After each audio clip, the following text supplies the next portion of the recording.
Olá, sou Rodrigo Malman, advogado e mochileiro e responsável pela parte do direito patrimonial aqui do escritório Machado e Malman, dentre os quais está o direito empresarial.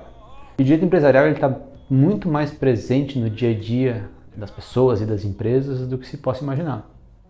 Ele é composto por um grande número de áreas, né, dentre as quais societário, tributário, questão de propriedade intelectual, de contratos em geral e até questões de ordem criminal, que são os chamados crimes do colarinho branco. Mas entrando efetivamente no conceito do direito empresarial, primeiro precisa entender o que é a empresa. A empresa aquelas atividades que elas são desempenhadas voltadas a um lucro, a gerar dividendos, a gerar receita, a gerar renda para os sócios, acionistas, para os empresários. Ela se difere então de sociedades, de outros tipos de atividades que elas podem não ter essa finalidade lucrativa. Um exemplo clássico disso, de situações onde não são consideradas atividades empresárias, são aquelas de cunho intelectual. Artista, pesquisadores e escritórios de advocacia, como é o nosso caso, não são consideradas atividades empresárias, embora se pareça, embora se desenvolva, se busque receita, se busque renda, enfim, mas ele não possui esse conceito de empresa, justamente pelas características específicas de cada atividade, né? E por não ter essa função primordial de obtenção de lucro. Mas muita gente confunde pessoa jurídica com empresa, e toda empresa é uma pessoa jurídica, mas nem toda pessoa jurídica é uma empresa, porque justamente existem outros tipos de sociedade que também possuem seu cadastro nacional de pessoa jurídica, sem ter essa finalidade empresarial. São, por exemplo, as ONGs, as sociedades sem finalidade lucrativa, como associações, como próprios entes públicos, autarquias, enfim, possuem CNPJ, mas não são efetivamente empresas, porque falta justamente essa finalidade lucrativa.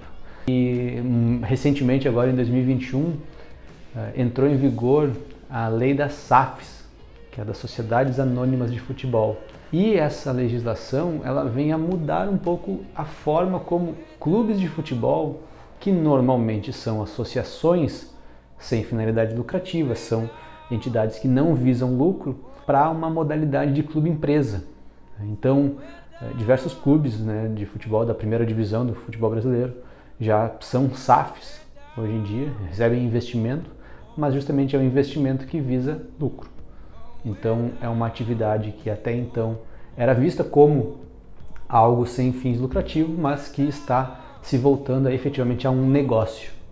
E esse é basicamente o conceito de empresa. Empresa é um negócio. E como sendo um negócio, ela tem que atender determinadas regulamentações, determinadas especificações, e no direito brasileiro, a constituição de uma empresa ela tem que atender a alguns critérios específicos e ela tem que estar dentro de uma tipificação legal, ou seja, ela tem que ter um modelo previsto em lei, um enquadramento, uma natureza societária prevista em lei. Para poder ter esse controle, para poder ter um dos fundamentos dessa obrigatoriedade, é que toda empresa ela precisa ter registro. E quando a gente fala em registro, a gente não fala em CNPJ, porque CNPJ, como a gente comentou antes ali, como eu falei antes, podem acontecer de outras entidades terem CNPJ. Então, o registro de uma empresa, ela se faz perante o registro, o depósito dos atos constitutivos no seu órgão competente, que normalmente é a junta comercial de cada estado, do estado onde a empresa está sediada. Mas quais são os tipos de empresa? Então, ou seja, eu tenho o procedimento de registro, eu tenho que registrar determinado modelo, determinado enquadramento societário, um determinado tipo de empresa. Mas quais são os principais tipos de empresa que existem no Brasil? Como ele tem que estar previsto em lei, então o Código Civil e algumas legislações esparsas estabelecem ali quais são os tipos de empresas que se pode constituir. Mas vamos abordar aqui os mais comuns, porque existem tipos de empresas que são raros os casos em que se trabalha com ela. Então, dos tipos mais comuns, você tem o empresário individual, tá? Que é uma pessoa física individual, como o próprio nome diz, que ele desenvolve de forma sozinha uma atividade empresária. Então, vai ter ali qual que é o ramo, se é comércio, se é produção, indústria, enfim, prestação de serviço, o que essa pessoa desenvolve, tá? E no caso, no tipo societário do empresário individual, a responsabilidade por eventuais encargos, despesas, débitos que a empresa possa ter, ela se confunde com o patrimônio do próprio empresário. Então não há uma separação entre o que é bens o que são bens da empresa e o que são bens da pessoa física empresário. E aí isso gera, obviamente, uma grande preocupação ao empresário, porque o patrimônio pessoal dele está sempre comprometido com a empresa, né? É o que se chama de responsabilidade ilimitada.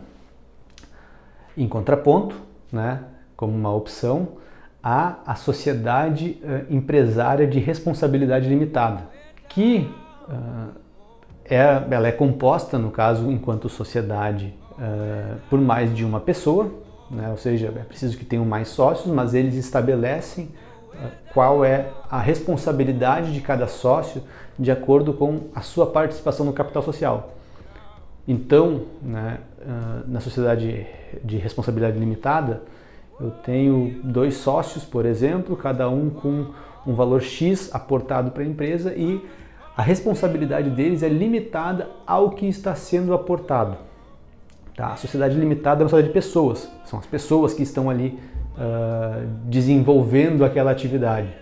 Tá? Então, há possibilidade, né, caso demonstrada negligência no andamento da empresa ou confusão patrimonial entre o que é patrimônio dos sócios ou da empresa, haver uma desconsideração da personalidade jurídica, onde aí sim se avança sobre o patrimônio dos sócios para cobrir a eventual dívida da empresa. Mas isso caso haja justamente essas questões de negligência, de má administração e de confusão patrimonial. Então isso não é automático, como acontece, por exemplo, no caso do empresário individual. Até bem pouco tempo atrás, até 2016, salvo engano, não era possível, né, que um empresário pudesse desempenhar a sua atividade com uma responsabilidade limitada, sem a presença de um outro sócio, que gerava, e provavelmente vocês devem ter visto já, aquelas empresas onde uma pessoa detém 99% das cotas e a outra detém 1%, onde era nitidamente uma forma de se gerar uma responsabilidade limitada para uma empresa que era gerida por uma única pessoa. Surgiu então a Eireli, a empresa individual de responsabilidade limitada, que teve uma curta existência porque em 2018 sobreveio a lei da liberdade econômica, onde se criou, então, em substituição à Eireli, a Sociedade Unipessoal de Responsabilidade Limitada. O nome pode parecer um pouco confuso, porque é uma sociedade de uma pessoa só, mas é o nome que foi atribuído e então se tem as mesmas características de uma sociedade empresária de responsabilidade limitada, com mais de um sócio, vinculadas apenas para aquelas empresas que detêm sócio único. Isso vem também essa alteração, ela também vem a suprir, né, uma lacuna, um problema que existia quando, por exemplo, um dos sócios dessa empresa, com mais de um sócio, vier a falecer, os herdeiros não querem assumir, é preciso então acrescentar um outro sócio sob pena de extinção da empresa. Então a sociedade unipessoal vem a suprir essa lacuna para permitir que a empresa possa seguir desenvolvendo, se desempenhando, prestando, né, a atividade a que se destina, sem um maior problema de substituição de sócio. Uma outra modalidade de empresa também, que é um pouco menos comum, mas ainda assim é bem conhecida, é a sociedade anônima. A sociedade anônima, diferentemente das demais, onde a figura do sócio ela é relevante, na sociedade anônima o que interessa é o capital que está ali aportado. Ou seja, quando eu ingresso na sociedade, Eu aporto o meu capital e aquele capital tem que fazer gerir a sociedade para que ela venha a gerar uma finalidade lucrativa. Então eu não trabalho com cotas porque eu não tenho participação da empresa. Eu tenho ações, ou seja, eu compro ações, eu deposito meu recurso na empresa e eu aguardo que essas ações venham a me gerar lucro, venham a me gerar dividendos e venham a distribuir esses dividendos em meu favor. Então eu não sou responsável direto pelo que ocorre na empresa. Simplesmente atuo como um investidor, basicamente, para aguardar os dividendos que essa empresa venha me trazer. Tá? Como o nome diz, a sociedade é anônima, ou seja, não interessa quem são os sócios, desde que o capital esteja integralizado, esteja aportado na empresa, para que ela possa gerir o seu negócio, né? Gerir a atividade a que se destina.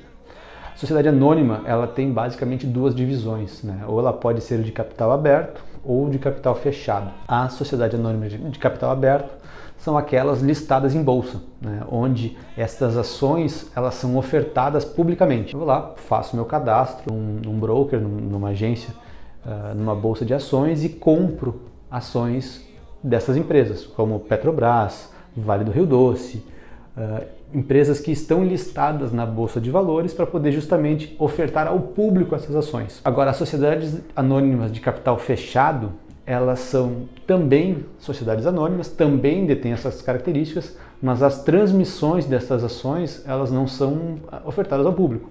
Elas são restritas aos seus acionistas, de acordo com o que dispõem os estatutos, enfim, mas a transmissão de ações ela não se dá publicamente, se dá por meio de negócios entre os acionistas, né, ou perante terceiros, enfim, de acordo com o que rege o estatuto dessa sociedade. Então ela tem algumas diferenciações, né, principalmente no que tange a transparência, porque a sociedade de capital aberto ela tem um controle muito maior sobre as suas demonstrações financeiras, sobre a sua operação em si, porque justamente como ela é uma empresa pública, né, de oferta pública de ações, quem está comprando tem o direito de saber o que está comprando.